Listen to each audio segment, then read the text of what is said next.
have two physical panelists with us here, and then we also have a panelist in Wisconsin, John Hawkes, who you can see on the screen there.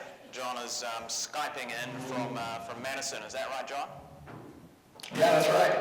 Okay, so when we did a test run here the other day, we had the giant screen down, and we did a little test Skype with John, and he suddenly appeared as a 12-foot head. So this is a little bit more intimate with today's session. It's a good thing I'm not there because I have a 12-foot head. So anyway, well, I'll just start off. Just very briefly, I'll just wanted to make a few little opening remarks. As Tom said, I'm the Health and Science Editor with UNC News Services. We're the main office at the university that helps promote, helps translate the research news that's coming out of the university to reach the general public, to reach the media and so forth. And people often think with research communications that it's a pretty simple process. You know, you have a study come out, so you get someone to write a press release, that goes out to the media, you do a couple of media interviews, you maybe get some press clippings to put in your folder, and then you go back to work. And that's kind of almost the way things used to work back in the 20th century and the 19th century. Things have changed a lot these days, but that's a topic for another time. But at least partially because of that cliche about what research communications is, communications is sometimes seen as having fairly soft benefits.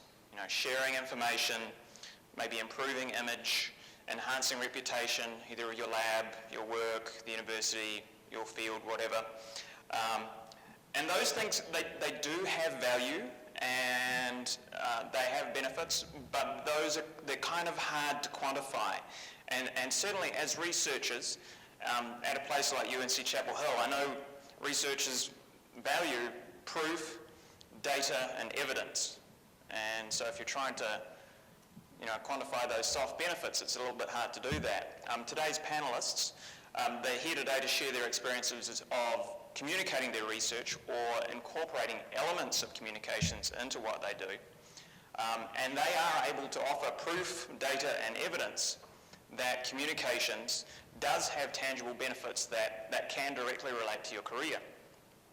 In a nutshell, those benefits are three key goals that are pretty important for many researchers that I've found from talking to people over the year.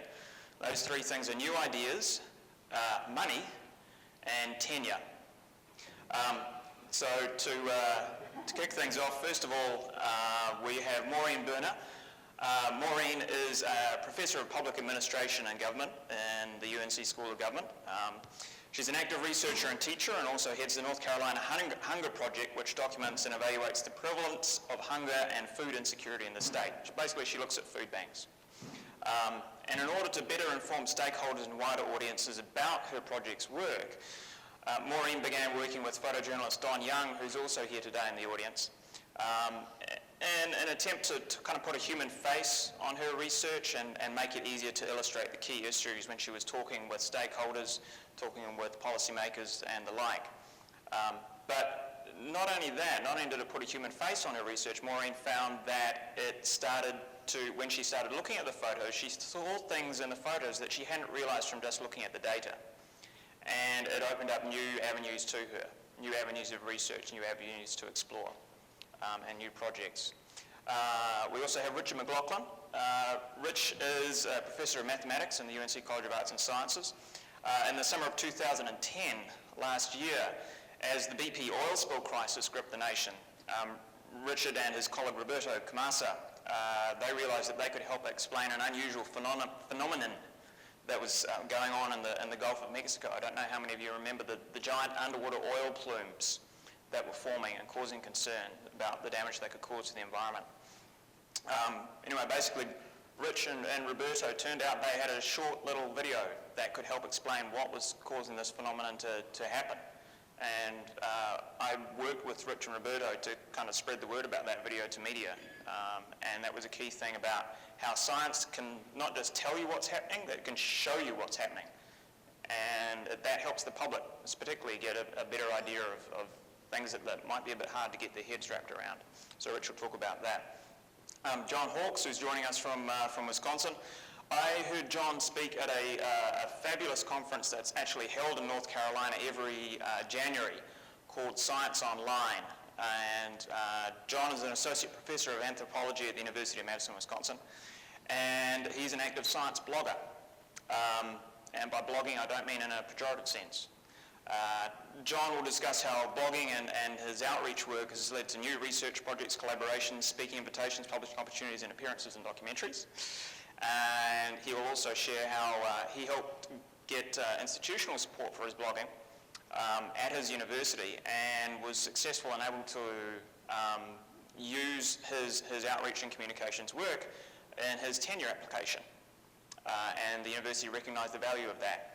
And so John will tell us a bit more about that. To start with, I think we'll start with Maureen, since we introduced you first, if that's all right. Great. Good. And I know that we want to have plenty of time for questions. So I've boiled down what I'd like to say into 5 short key points. First of all, my position on research, I'm glad you introduced sort of discussion of what we consider research to be. My position on research is that if you're not interested in promoting some sort of change or some sort of action, why are you doing the research in the first place? And if you're not getting your message out, you're not having that kind of impact or change. That may be simply emphasizing some other question that needs to be asked. But it may be an immediate, this informs us in terms of how we can make better decisions. So I really want to emphasize to you that research on its own, to me, is worthless. It's only when it's communicated, and I would even argue not just within your peer group of researchers, because then the peer group, if they don't communicate their message beyond, there's no sort of impact. That if you don't get it out there, you are really doing not only yourself a disservice, but the actual value of your research diminishes. Secondly, I can't emphasize enough the point that was already made about having a clear, simple message. In fact, I have to say that I wrote that down before you even brought that up. So that's one of the key issues. The example I'll give you for that is that before I did my doctoral studies, I worked for a federal agency called now it's called the Government Accountability Office, and they do major reports. It used to be that they would summarize their reports in a 3-page rib, results in brief. Now there's a 1-page, and even on that 1 page, there is a 1 paragraph in a box at the top which says key findings, right? And that's the only thing that's going to get read, and that has to be clear, direct, with actionable steps in that. It's just so vital that if you want anybody to do anything with what you have to be direct and blunt and simple. My third point, go get it. No one's going to seek you out to understand the wonderful value of your research in your paper on your computer, right? It will remain unknown unless you are proactive in getting it out. I have two examples on that. One is simply my master's thesis. This is before I went back to school to get my PhD, and I worked on looking at building conditions in the DC public schools.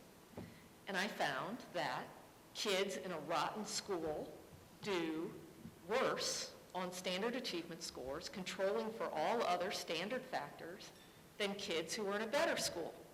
That is, it's not just the teachers, it's the actual physical conditions. Broken toilets, broken windows, peeling paint creates an atmosphere that kids are not going to want to succeed in. I thought, oh, well, this was prompted by a newspaper article I had read. So when I finished my thesis, I wrote a cover letter, basically with that summary, and sent the report to the editors of all the newspapers in DC.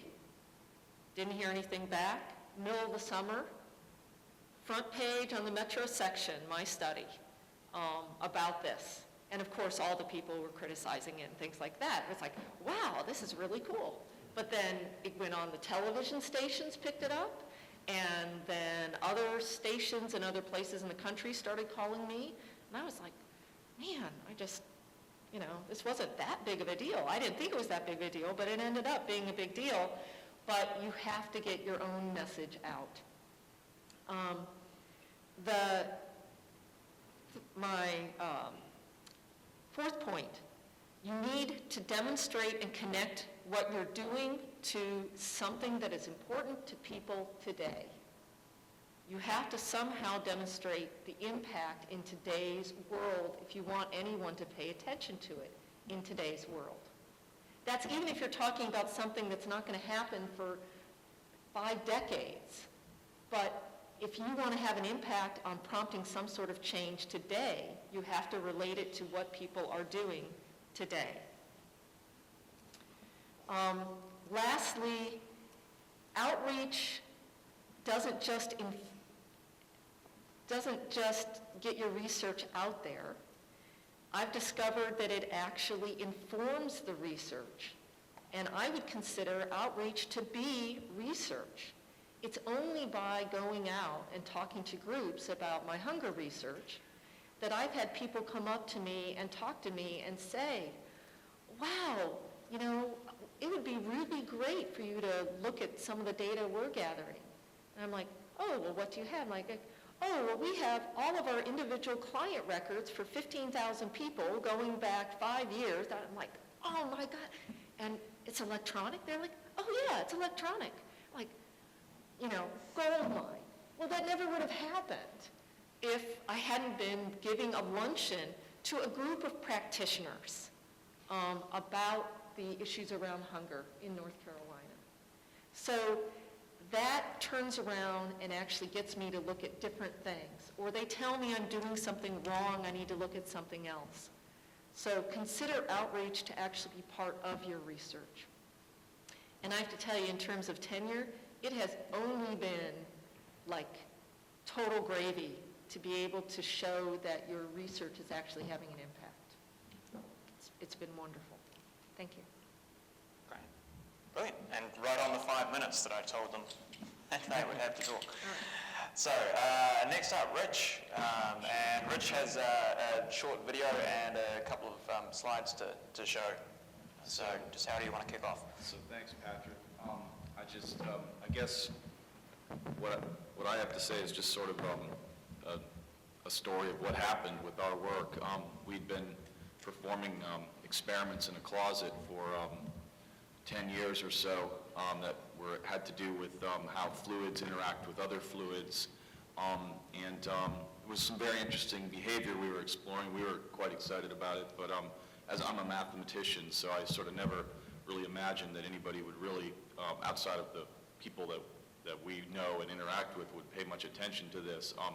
The summer before last, there was this disaster in the Gulf of Mexico, and there was a discovery of these underwater trapped oil plumes whereby the oil which was rising from the ocean floor was not all of it was making it to the surface. There was had been discovered a bunch of it was being trapped subsurface, and this is exactly what we had been working on for a number of years. And we, so Roberto Camasa, my colleague, and I, we sent an email to Holden Thorpe, just saying, hey, we have this neat video which we think explains what's going on here, and maybe this would be something you'd be interested in. And he took the bait and contacted the UNC News Media, and we got involved with Patrick, whose office was, I guess, released this, put our video up on the UNC YouTube site, and also released a press statement. And it was extremely helpful in getting our research heard and getting the word out about what we had been doing. I have a slide which sort of shows what our setup was, slide 1.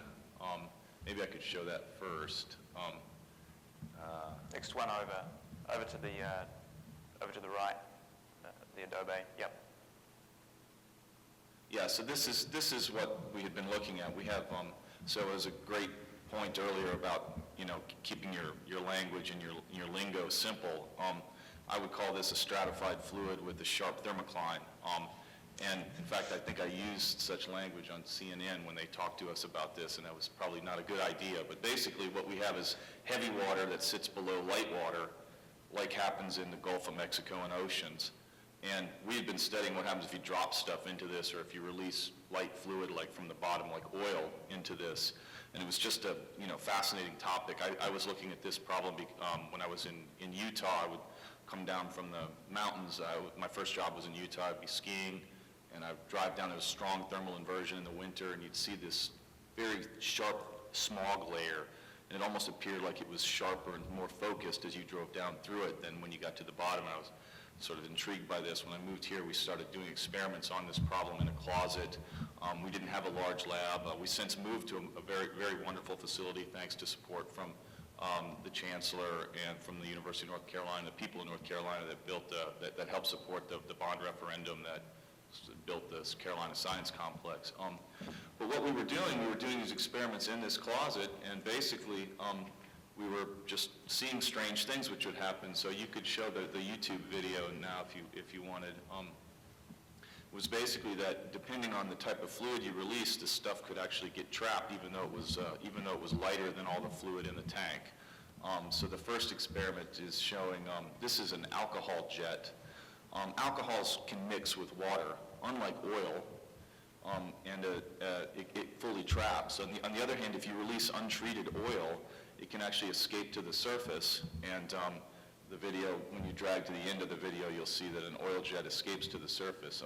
What was happening in the Gulf of Mexico was they were pre-treating, it was coming out very hot and very violent, so this oil was able to effectively mix and form some kind of emulsion. And so it behaved very much like this. So this alcohol jet, which was light, managed to trap subsurface. And we had these videos that were just sitting, something we'd put together, and it went out, thanks to the UNC News media, onto YouTube and got us a lot of attention, and ultimately helped us secure a lot of funding. So that's kind of the story that I have. It was a very exciting time for us. This is the example of what happens if you just fire an untreated oil into this same mixture. It just escapes and forms a slick on the surface. So this was the science we were looking at, and the message got out, and was very, very helpful in us securing additional funding that I'd be happy to tell you about if you're interested. How many media interviews did you end up doing, both national, local, regional, international? Probably 20, something like that. Somewhere between 15 and 20. It was some were really, really awesome, and some were not so great. There were a few that. So there are things I learned, like you want to be careful what you say, because anything that you say that isn't exactly precise can sort of get warped into another message. So honing exactly what you want people to hear is very important, I think. But it was a very exciting time, and we owe a lot of thanks to the University of North Carolina and the media department and media office for helping us with that. And you shared some of that media, the clippings and the video interviews that you've done on TV with your funder, the National Science Foundation? Yeah, absolutely. I was not shy about letting our funding agents know about this this press, which I guarantee was very influential in us securing future funding after that. In mathematics, it's very rare to have an opportunity for a funding agent to actually be able to say, this work that we've been supporting is actually making an impact somewhere immediately in the world. It often takes longer than that in mathematics, so we were very fortunate. And from memory, you'd had a project you'd had a submission for a new project in that had been sort of sitting on the funder's desk for a while. Yeah, that's right. And then you told them about all this media stuff that you'd done. This jet work was not funded, and we couldn't get anybody to pay for it. And then it suddenly was relevant. So it's kind of like, did the media, and then a week later or something rather, they said, after 9 months of Yeah, nothing. They we were like, heard oh, let's fund they were this. going to support the work, so it's interesting how that works. So, great. Well, thank you very much. So we'll go back to John Hawkes in Wisconsin on Skype. John, we're just bringing the Skype screen back up. And so yeah, if you could tell us a little bit about yourself in 5 minutes, and then we'll go back to we'll have a little bit of we're certainly keen to get questions and comments from yourselves in the audience. So after John talks, just think about what questions you have for any of our panelists. Great, thanks so much for having me. I'm going to keep it a little bit slower than I might ordinarily, just in case the connection is skipping. I'm an anthropologist. I work on human evolution, and in particular, my research is on the genetic changes that have happened in our evolution. I started a blog now, gosh, I guess it's almost 8 years ago, and was really one of the first science bloggers that got recognized for, sort of bringing our work to a broader public through writing online. In the course of doing that, to give you just a little bit of why I started and what I was intending to do, I sort of thought that I would write about what was going on in our field for my students, and that this would be a teaching tool, that if I'm reading, new results in anthropology anyway, and it wouldn't take me very much additional time to take notes on them and to share those. And so I began doing this and posting them. I discovered within really 2 months or so that my students didn't really care, but I had people reading this. First of all, my colleagues. I started hearing about it from friends in the field. And then later, I started to install some software to keep track of who was reading this. And I was having just hundreds of readers every day from all over the world. So it became a really central way that people were finding out about research in human evolution from me, which as good as many science writers are in bringing science to the public, there is a perspective that scientists can bring that there's a large readership that they want to evaluate, that they want to see what's going on. This was in the old days before anybody really knew what these blogs were and why would you want to do this? Sorry, John. Sure. Sorry, John. I'll just pause there. We're getting a lot of feedback on this end. Let's just hang up briefly, and then just we'll call you back in 10 seconds. Just see if we can get a better connection doing it that way. Yep. Sorry. Sorry about that, folks.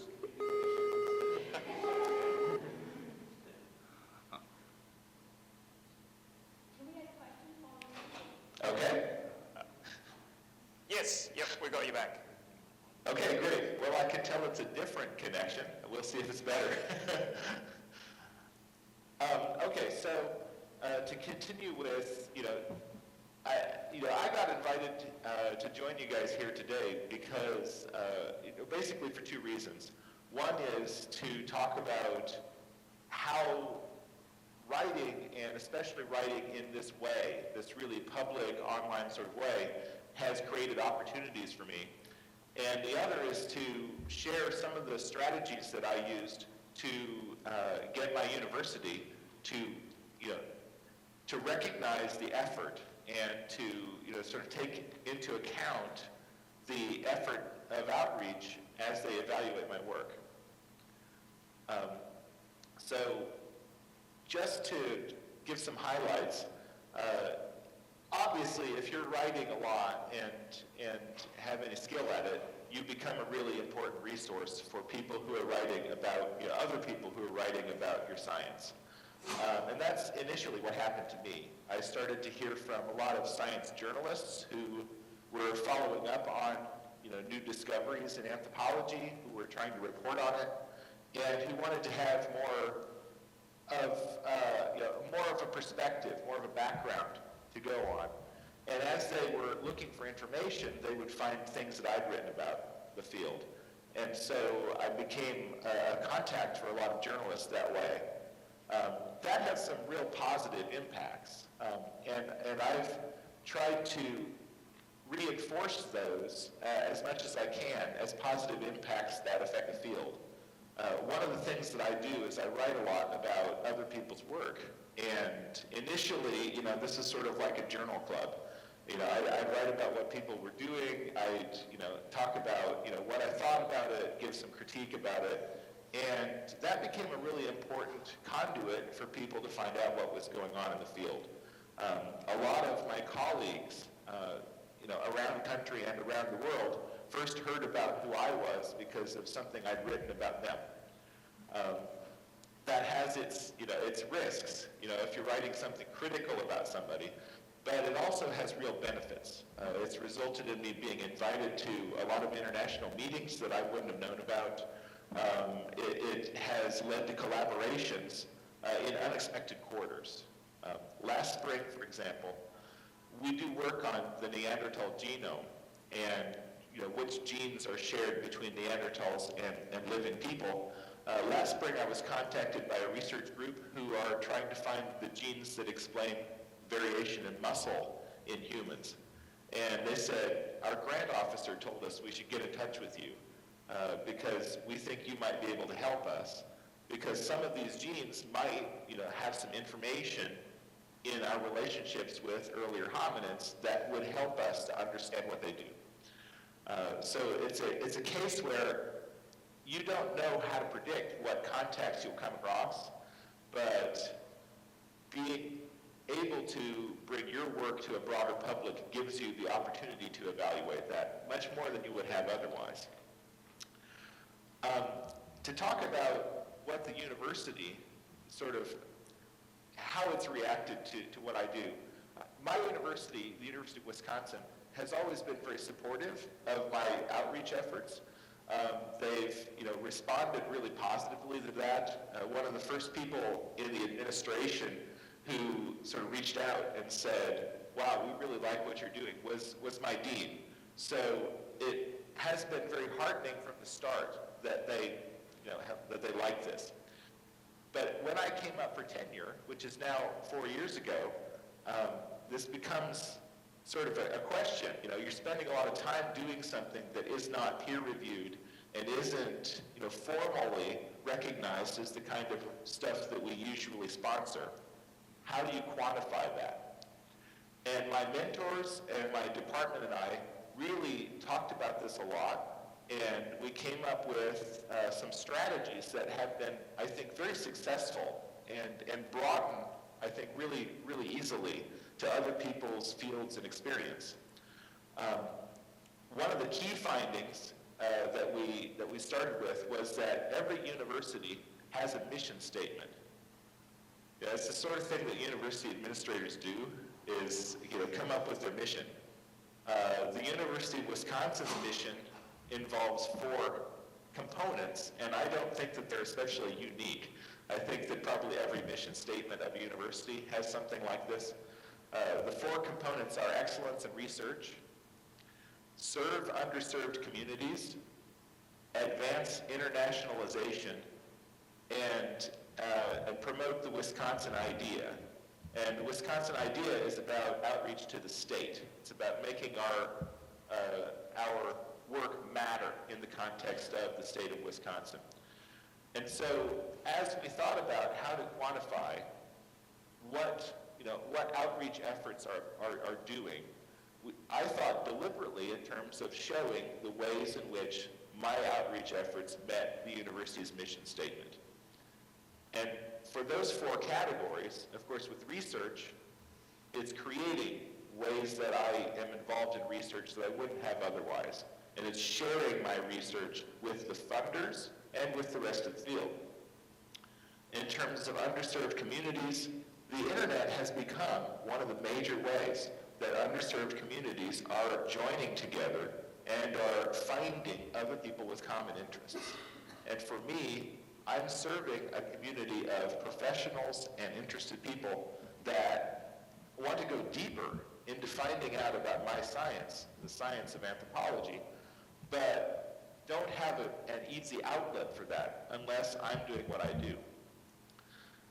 Internationalization is pretty easy because if you're quantifying the traffic that you're getting, I can show the number of visits that I have internationally, and I can show the number of press contacts that I have internationally.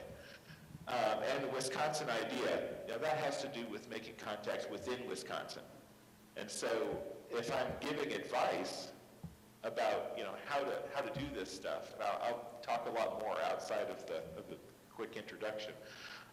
If I'm giving advice, it's if you're going to make your case that your outreach is having an impact, you have to quantify. You have to be in a position to count how many contacts you're making. You have to have a log of what you're doing. Who are you contacting? Who's contacting you? And how many visits do you get? Where do they come from? Great. Thank you very much, John. Well, we might as well just throw it over to you guys in the audience if you have any particular questions or anything. We have a microphone that we'll pass around, so before you ask your question to either of our panelists or make your comment, if you could just wait for the microphone to turn up. So first off, Tom.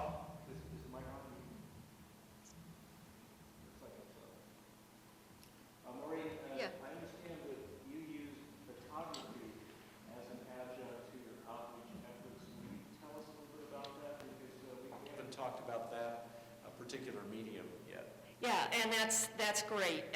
And thank you for that question, because I do want to recognize Don Young, who's a photographer who's sitting in the audience. And the particular outreach that has been part of my life over the past several years has been working on hunger in North Carolina. And I want you to understand, I'm saying hunger, not food insecurity. The actual official government term is food insecurity. They don't like the word hunger anymore. But it's about hunger, and that's the word I use because, again, it communicates the message. And I can have lots of nice trend graphs and numbers and, shocking percentages of the number of kids who live in households that, have to skip meals, which is, by the way, 1 in 4 in North Carolina. But it didn't really come home until the Center on Poverty at the law school matched me up with Don Young, who was interested in general work around human rights. And I invited him to come along with me on one of my visits to an actual food pantry in some of these communities. And this ended up in a great collaboration where he took pictures that illustrated the points that were made in my research. And I think that there are a few, if we can pull them up, and I'll show them to you as examples.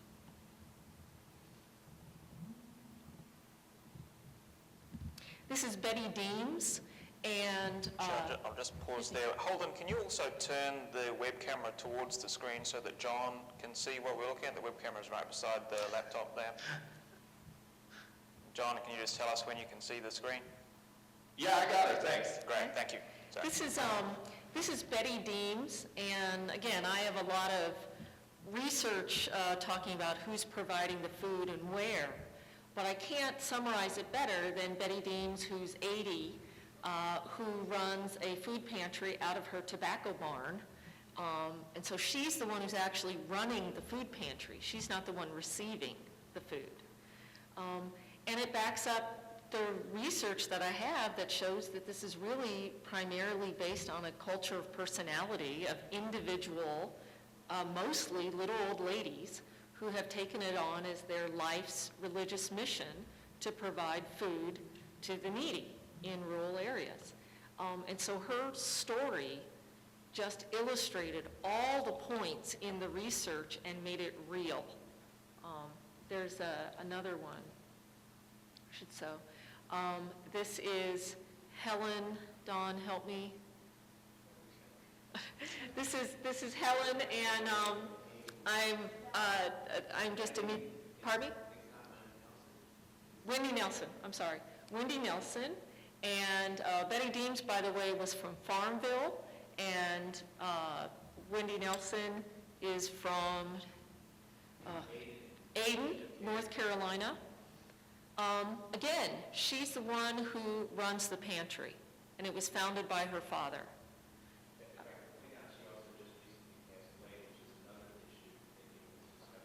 Yes, yes. And then I'll come back to that in just very briefly. And then Dawn was actually able to get permission and worked with folks who were clients to follow them from waiting in line to getting their food actually back to their homes, to really illustrate the entire sort of condition of the folks who were involved in this process. Ms. Williams, and one reason why she's looking dejected in a way is because she went to a pantry that was very unorganized. Someone just sort of gave her a bag of stuff and moved her, along. She gets home and she opens up the bag and it's all peanut butter, and she hates peanut butter.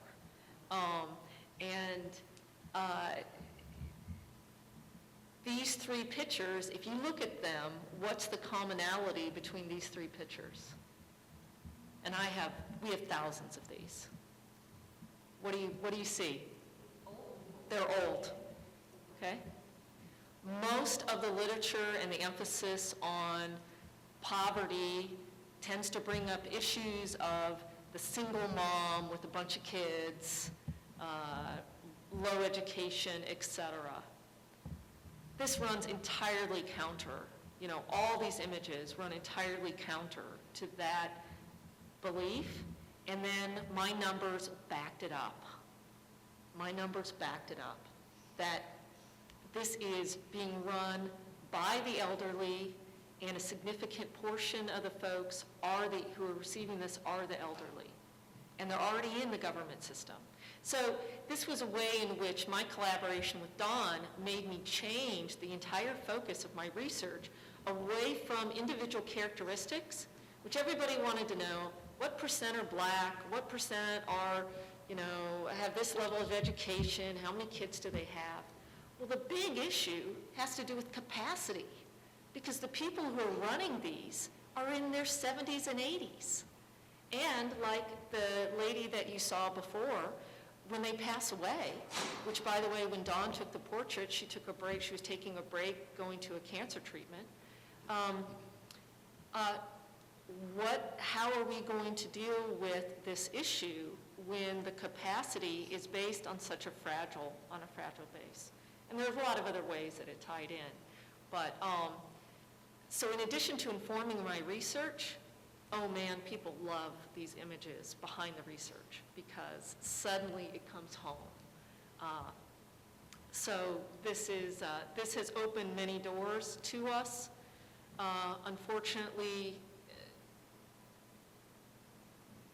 poverty is not a very well-funded area of research for a variety of reasons. So it has improved our ability to seek out funding sources, but those funding sources have really dried up quite a bit.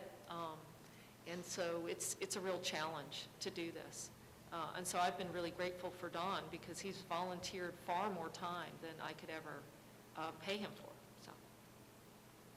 Yes, question over there. Just wait for the microphone. Thanks.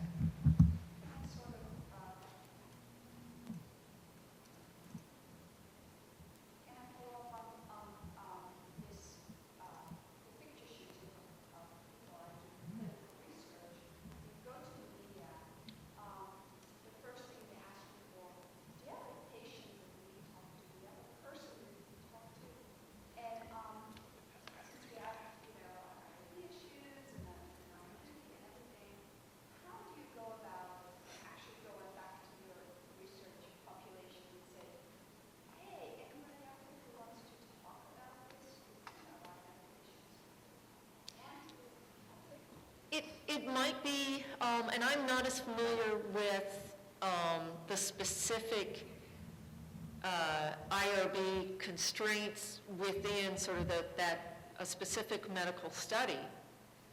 But I think that outside the context of, like, maybe somebody who's not part of your study, but if you're working with a physician and you could say, you know, is there anybody that this media outlet could approach who's dealing with this problem?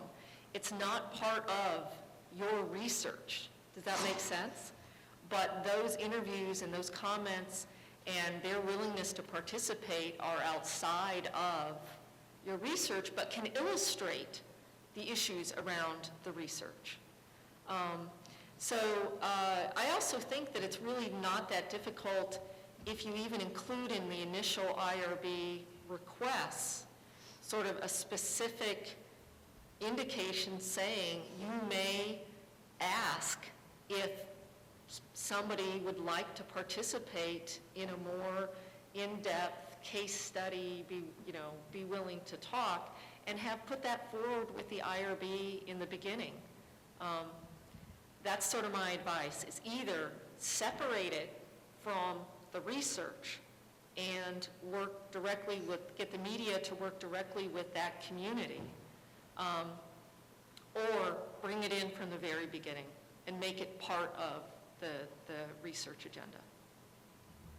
And there are several different groups there's a lot of different groups on campus that have this same problem as well. And I'm aware of some that have found ways to resolve it. I believe the Centre for Health Promotion and Disease Prevention, which is sort of an arm of the School of Public Health, they do a lot of stuff where they've managed to obtain permission from people who are in their studies to use their images in certain circumstances and so forth. If you've ever got any questions about how can we do this, how can we build this into our IRB proposal, or how can we do this, like at the back end, please come to me. And if I don't know, I'm often in a good position to ask around and find out who's doing this, who's found ways to make it work. So we had a question, I think, from Don next. We approached this from the beginning by having releases developed, and because of privacy issues, especially with hunger, and the respect of other human beings, we had the releases developed in the beginning and found that people wanted to be part of it. It wasn't difficult at all to share in the lives of people. I would also like to point out that as an artist, someone who cares on socially conscious issues and creates art about it, that finding Maureen Berner in my life was a thrill, an absolute thrill. If you're interested in communicating your research, find someone who shares in your enthusiasm and is an artist. Could be a visual artist, could be a video artist, could be an illustrator, a dancer. You can get your message out through art, but you have to find a collaborator. My life is much better by knowing Maureen Berner, and the research she does on hunger just simply fits my lifestyle as a journalist, artist, and I count many blessings by being involved with that. So it's a two-way street.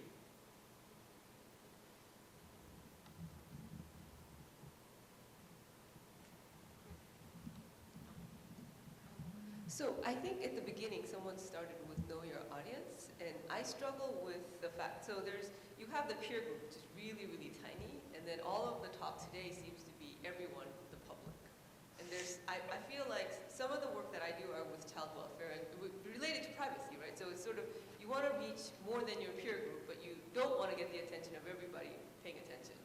And I wonder if there's a way where you can figure out how you can talk to more than the peer group, but not everyone paying attention. Right. John might be a good person to address that. John, are you still with us? Well, yeah, I'm still with you. Great. I find that my audience is self-selected based on the way that I write. I have reached in my work many different audiences. Sometimes they are, Sometimes they're very professional audiences, people who know an awful lot about the field that I'm talking about and who are intelligent and informed about it. Sometimes my audiences are much more what you'd call, more educated lay people. They're equipped to understand relatively complicated illustrations of things, but don't have the immediate background that makes them familiar with it. It's a matter of unpacking. The word jargon came up earlier. It's a matter of unpacking the jargon, making it intelligent to people. Now, if I understand the question, I think the idea is that you want to get feedback from people, but you don't want to get feedback from people who have nothing that you want to hear, that aren't able to give you the kind of feedback at the level that you're expecting. My experience with this is that if you're writing for an audience and they find you, you'll get the feedback at the level you're looking for. I do deal with nuts once in a while, but you might imagine in my field that I would be dealing with 50 creationists every day who are trying to get their kids to stand up in favor of their religion, or that I would have deniers about genetic change and human evolution. I don't. Those people do not actually usually take the effort to make themselves a nuisance.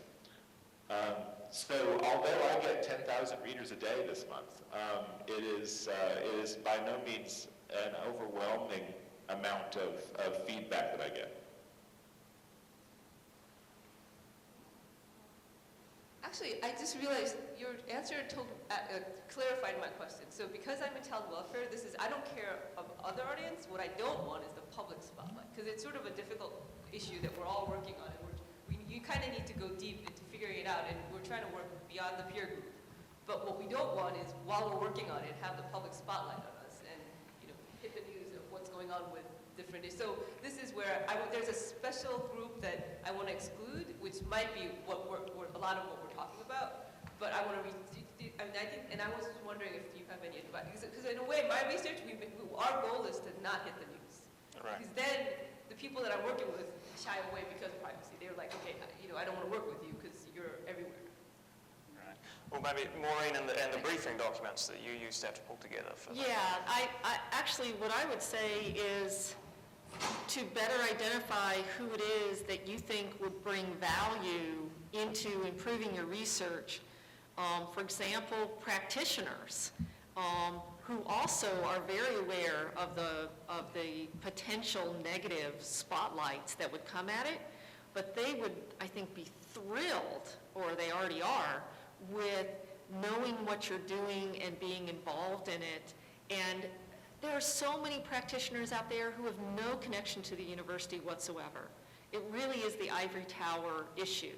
And it's only sometimes until you sort of, well, could I come to your luncheon, or, could I sit in on the annual meeting or something like that, that you can find your way into those groups that could really help inform what you're doing and get some of the word out. And then suddenly, when you go to funders or want to get recognition, you have a partner that's outside of the university. And that really looks good. I mean, I hate to say that, but it really looks good to be doing a collaboration.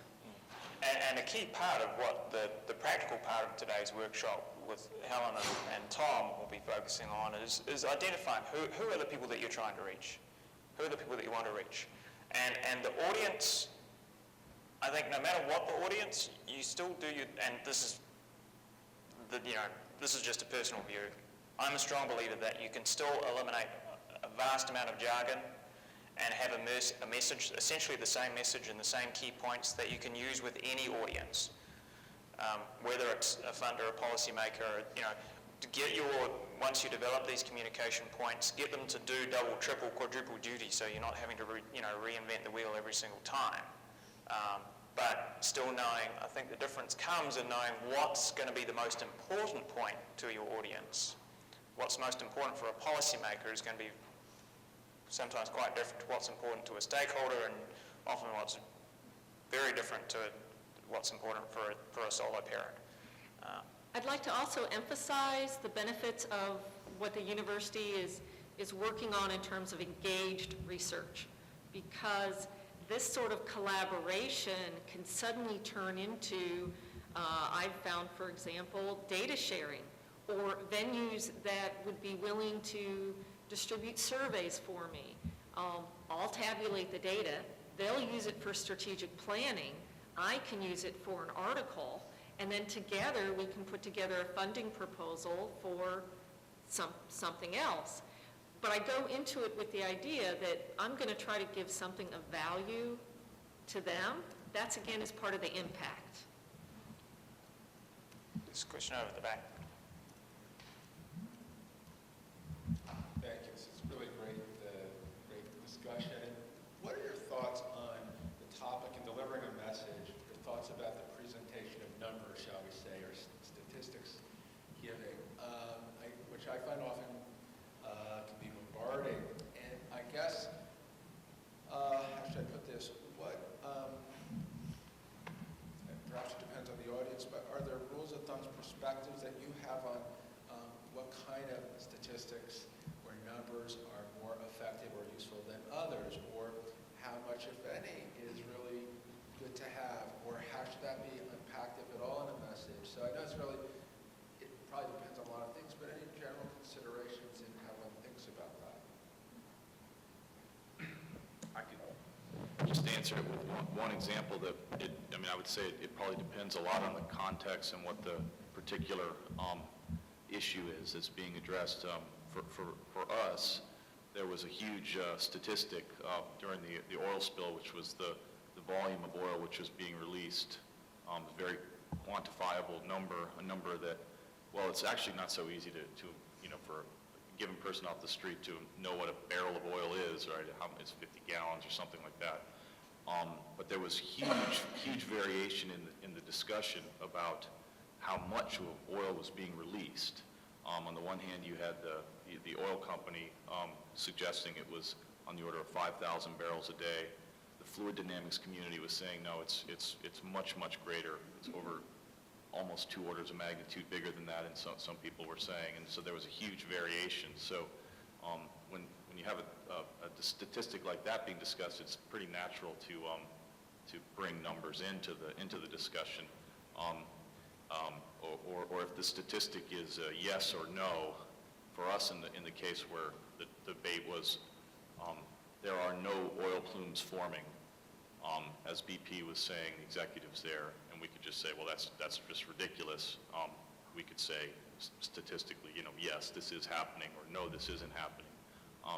So we did not ourselves get into the discussion of exactly how much oil was being released. We did get interviewed about that point a few times, and we gave our statistical analyses, but we didn't focus on the numbers so much. I find that for us, that having pictures that demonstrated the behavior was really more captive. You could capture the audience a lot better than just showing some graph or something. Although that's what we do every day, is we show graphs and to our students and things. I guess my feeling on it is it depends a lot on I will listen to interviews where people are talking about statistics and I don't know, economics, for example, and then I just lose attention very quickly because I don't know what's being discussed. But so I think if there's a statistic that's really well defined that everybody's paying attention to, it makes a lot of sense to talk about it. But I think you can lose an audience if you get too involved in the details of what the numbers are. I think people will pay attention, but you'll lose a lot of the audience pretty quickly. I'd really suggest putting it in terms that people understand, like 1 in 4 kids lives in a house where they have to skip a meal every week.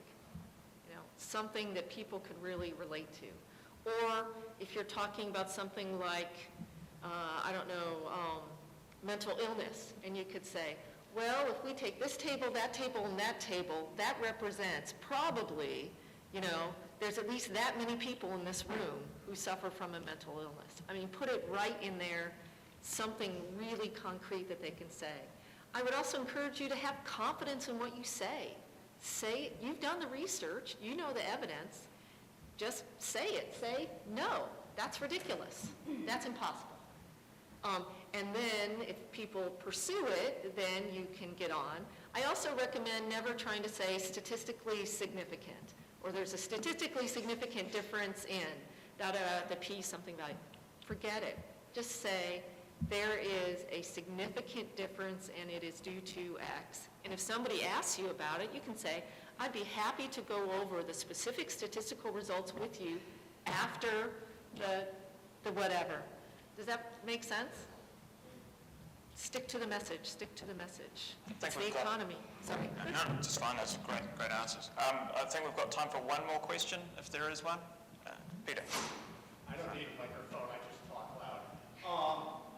Maybe this is too big of a question for the short amount of time, but for what your answer just was there, and for Rich's experience as a mathematician, I know, as I go back and talk to my colleagues, that there's often a tension between the piece of their research where they spend a lot of their effort and the subset of it that is easier to craft a message about.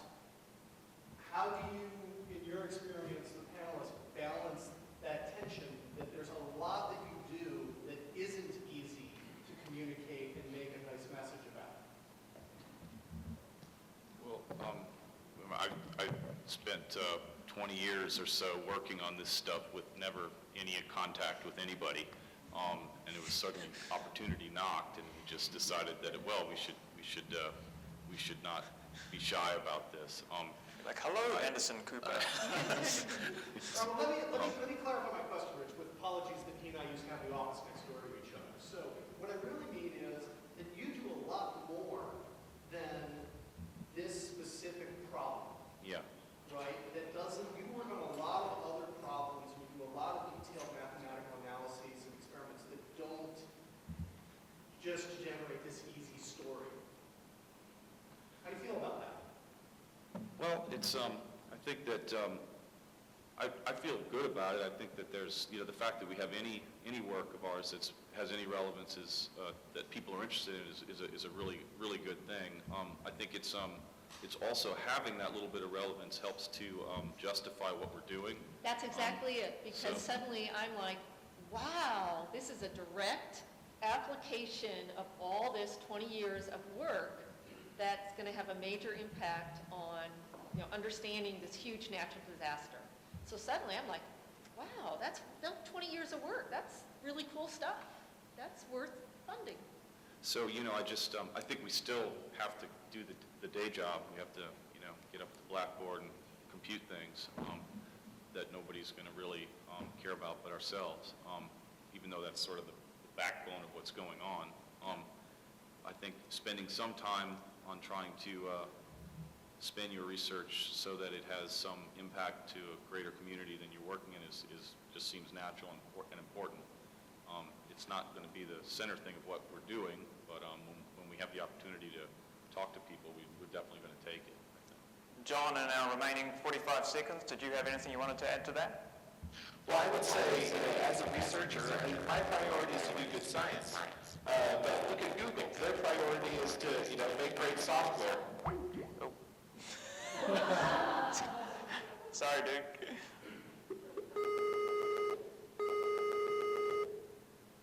Thanks. I don't know what happened there. Sorry, we cut you off. We're getting really bad interference again. Sorry, I Duke. say Google lets its employees spend 20% of their time on whatever project they want. My point of view is if the government is funding your work or if your university is supporting your work, you ought to spend 20% of your time making it clear to other people why you're doing it. Right. And that's what I would say, why you're doing it. Because you're not just doing it for yourself, right? I mean, it's for a larger purpose. There's a reason why this is worth doing. So. Well, I'd like to thank our panelists very much for attending today. Richard, Maureen, and John, if everybody could give them a quick round of applause.